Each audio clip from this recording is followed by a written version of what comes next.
When you talk about the history of video games, there's a couple games that you have to talk about, like Pong and Pac-Man and Super Mario Brothers, that really influenced the entire video game industry. And Xevious is one of those titles. Xevious influenced the vertical shooting game genre more than any other game, and is, in my opinion, one of the best video games ever made. And incredibly challenging, frustrating, and enjoyable all at the same time. This game was released in 1982 and has fortunately seen a comeback on Xbox Live. And I think Xbox Live is tremendous, and the Xbox Live Arcade, bringing back the old school games from the 80s and platformers from the 90s. And I can't say enough good things about Xbox Live. Not only does it bring back these great old school games, but it brings them back in high definition. You can play them through your HDMI cable into an HD TV, and it's just tremendous.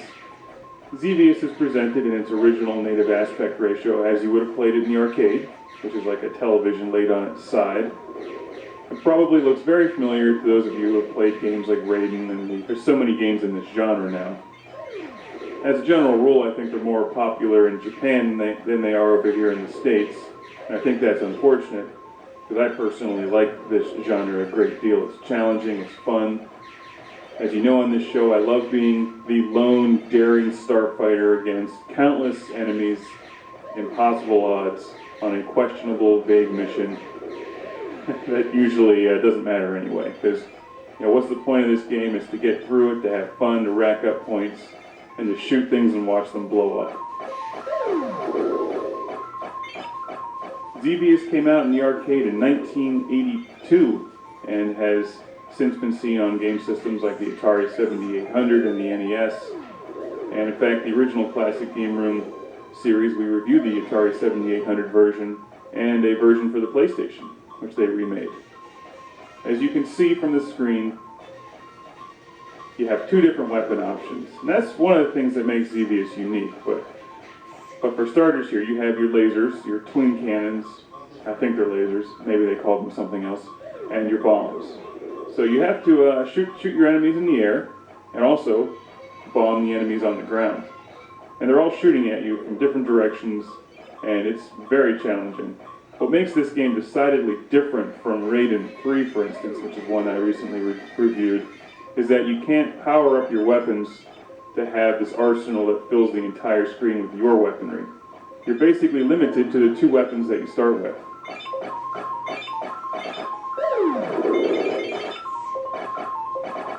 So instead of getting that massive, huge shotgun burst of red bullets that most vertical games have, or a special weapon that you can blow up and then eliminate all enemy fire when it's about to kill you, you really have to rely on some serious skill in dodging the enemy fire. Now, I generally forget the story of Xevious. You can find it online, I'm sure. But you do encounter a couple bosses as you continue on in the game. And wave after wave of enemy. The variety of enemies changes on you. And my favorite part of this game, something I've loved since I was a kid and played this on my Atari 7800, is those spinning metal plates that come at you. And at the time, those were just amazing. That kind of graphics in a video game was just unbelievable. Xevious was way ahead of its time. And you can see why it influenced this genre so much. And just these simple things like the little tank boats in the water.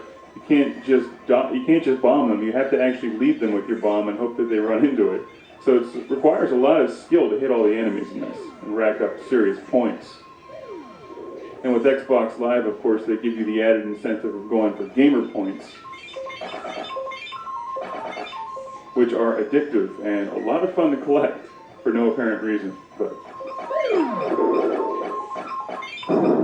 the other great thing about Xbox Live, of course, is you can see how your score ranks up against everybody else and friends of yours.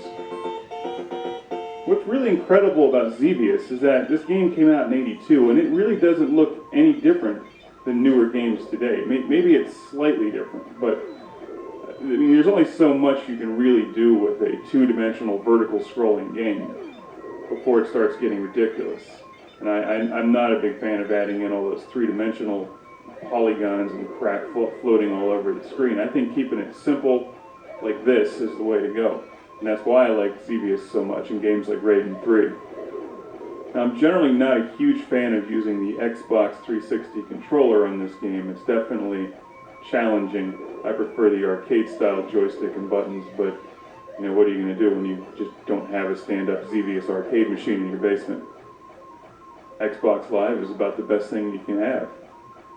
So it does require some skill to hammer away at the button, and also remember to bomb your enemies at a precise time. This is not a game where you can just hold down the fire button. It does give you an option to do a manual shot where you just fire at the rate that I'm firing at now, and also I use my other trigger to hold down the auto fire. So if a wave of enemies comes at me, I hold down that trigger and it lets off a machine gun burst of shots. But you cannot just hold down a consistent auto fire for the entire game. And for whatever reason, the music, although it just repeats itself over and over again, it never gets old. And maybe that's just because Xevious is that awesome. Here are the metal plates. I mean, just look at those. 20 years ago, that was incredible. They're tough too. You have to dodge those things. You can't blow them up, so you have to dodge them.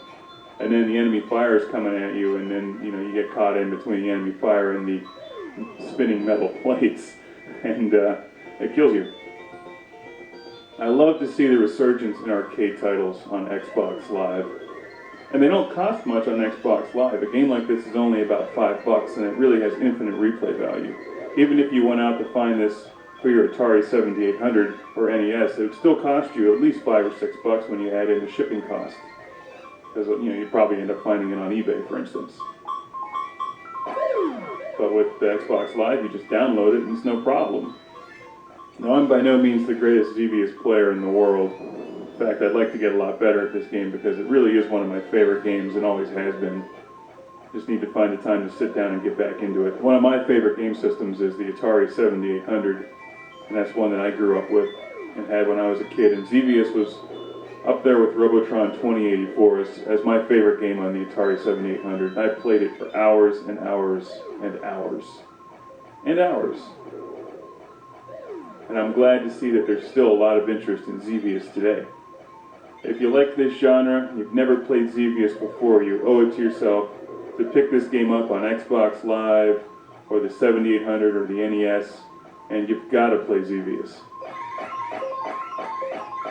If you're really hardcore, you can go out and buy a real stand-up coin-op Xevious machine like they would have had it in the arcades in the 80s, and you can put that in your living room, in your house. And then your wife can come home and be like, "Where's all the furniture?" And be like, "Well, I put it outside because we got a Xevious machine." And she may start to get red and get mad at you. And be like, "Well, why do you need furniture when you have a Xevious machine? The whole point is to stand there and play Xevious." I mean, it's only common sense.